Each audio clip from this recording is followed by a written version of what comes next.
आता ओव्हर स्पीडनं जर चाललो ना समृद्धीनं जबरदस्त दंड लागणार आहे बरं का. कालचीच एक बातमी वाचली. कारण आता 1 किलोमीटर अंतरावर CCTV लावलेले. आता या मार्गावर बघा तुम्हाला किमान 1 किलोमीटर अंतरावर आहे ना CCTV दिसतील. बरोबर आहे. पूर्वी काय होतं? ते आवश्यक होतं. कारण काय झालं, समृद्धी महामार्ग खूप चांगला आहे, पण तो बदनाम केला कोणी? ओव्हर स्पीडवाल्यांनी. ओव्हर स्पीडमध्ये चालून बघायची. मोकळा रस्ता आहे, 120, 150, 200 अशा स्पीडनं ते ट्राय करून बघायचे. मग अशा वेळेस एखादी चुकी झाली, अपघात झाला की मग दोष कोणाला द्यायचा?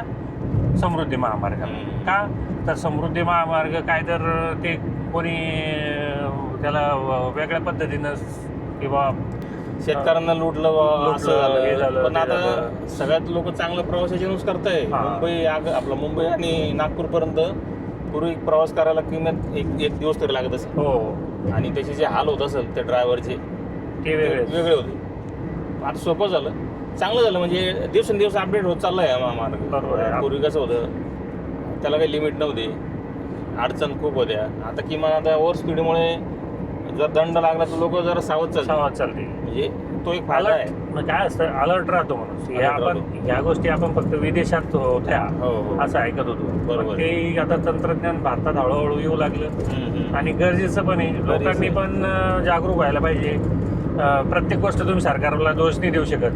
काही जबाबदारी आपली पण असते. बरोबर की आपणही आपल्या नियमांचं उल्लंघन करू नये. स्पीड ओव्हर स्पीड चालल्यानं काय होतं, ठीक आहे सरकारचं काय जाणार आहे, तुमचा जीव स्वतः तुमचा जीव जाईल. बरोबर. सरकारचं काय चाललं. तर काल 2-3 घटना घडल्याच ना अशा. किती ओव्हर स्पीडनं, म्हणजे एक व्हिडिओ व्हायरल झाला. ती गाडी डायरेक्ट मागून धडकली, काहीच कारण नव्हतं. म्हणजे ती किमान आहे ना 140 ते 150च्या स्पीडनं गाडी असेल ती.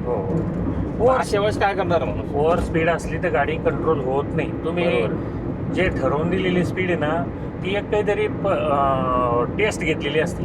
किती स्पीडमध्ये तुमचं काय कंट्रोल होऊ शकतं. आणि तुम्ही सरळ याच्यावर दिलेलं आहे की तुम्ही 2 गाड्यामध्ये अंतर किती ठेवायचं.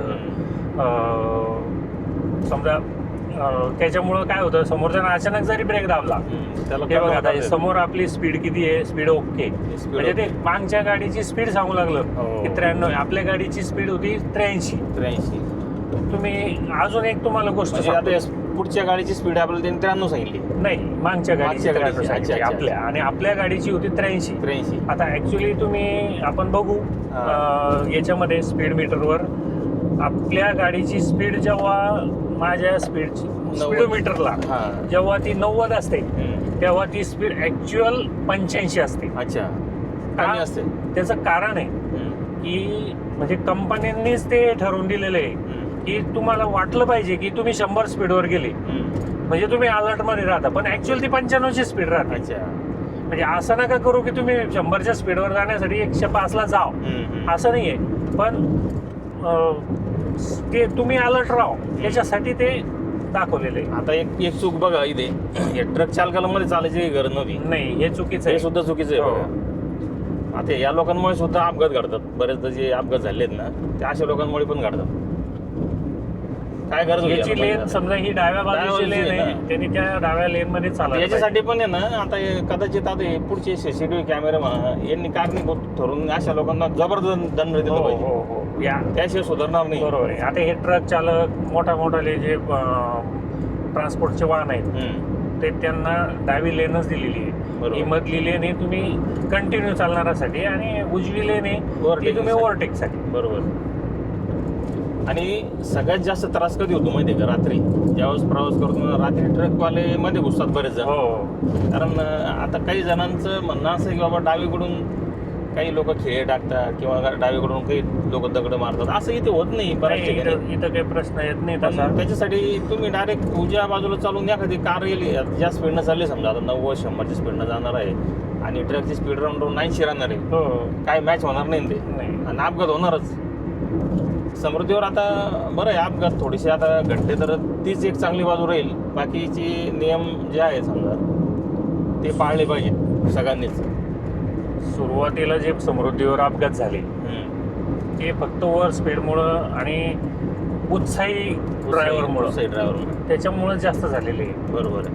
नाहीतर आता कसं झालं, अवेअरनेस वाढला, म्हणजे जागरूकता झाली लोकांमध्ये, तर आता प्रमाण थोडं कमी झालं. थोडक्यात घाबरायला पण लागले लोक. हा. समृद्धीहून प्रवास करतोय, समृद्धी हा खतरनाक महामार्ग आहे, जरा अलर्ट होऊन चाला. तो एक त्याचा एक दुसरा एक पैलू आहे.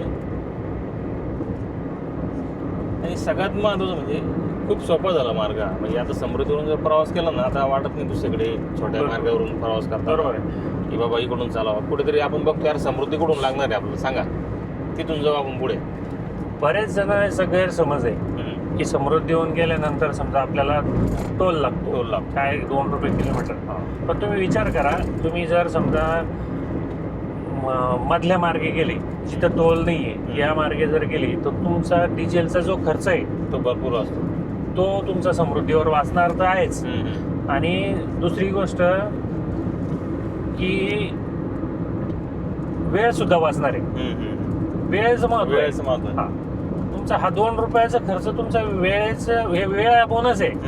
पण तुमचं डिझेल, गाडीचं मेंटेनन्स, तुमच्या डोक्याला हेडॅक, गाडीमध्ये आले रे, ब्रेक दाब, कोणी अचानक मध्ये इथं तो प्रश्नच नाहीये. तुम्ही तुमच्या शिस्तीत चाला, काही प्रॉब्लेम होत. बरोबर आहे. तर मित्रांनो बघा, सहज या मार्गावरून जात असताना चर्चा करून काही अपडेट असतील किंवा काही दैनंदिन घडणाऱ्या घटना ज्या असतात त्याच्यावर आम्ही नेहमी बोलत असतो.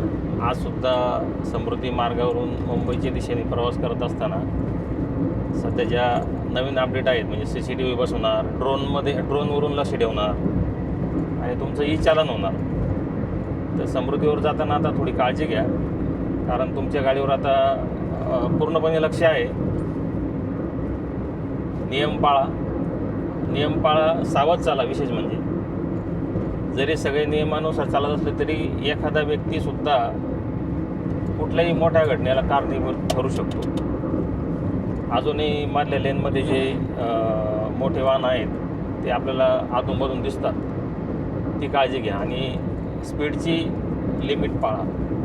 ज्या ठिकाणी जितकी स्पीड दिली आहे तेवढ्या स्पीडनं वाहन चालवा. इथे साधारण 120ची स्पीड फार तर 120च्या स्पीडपर्यंत आपण वाहन चालू शकतो. आणि ओव्हरटेकच्या बाजूने लेन नाही, समजा तुम्ही स्पीड वाढून पुढे जाऊन पुन्हा मधल्या लेनला येऊ शकता. उजवी लेन ही फक्त ओव्हरटेकिंगची आहे, तिथून वाहन चालू नका. मधल्या लेनने शक्यतो चला. धन्यवाद.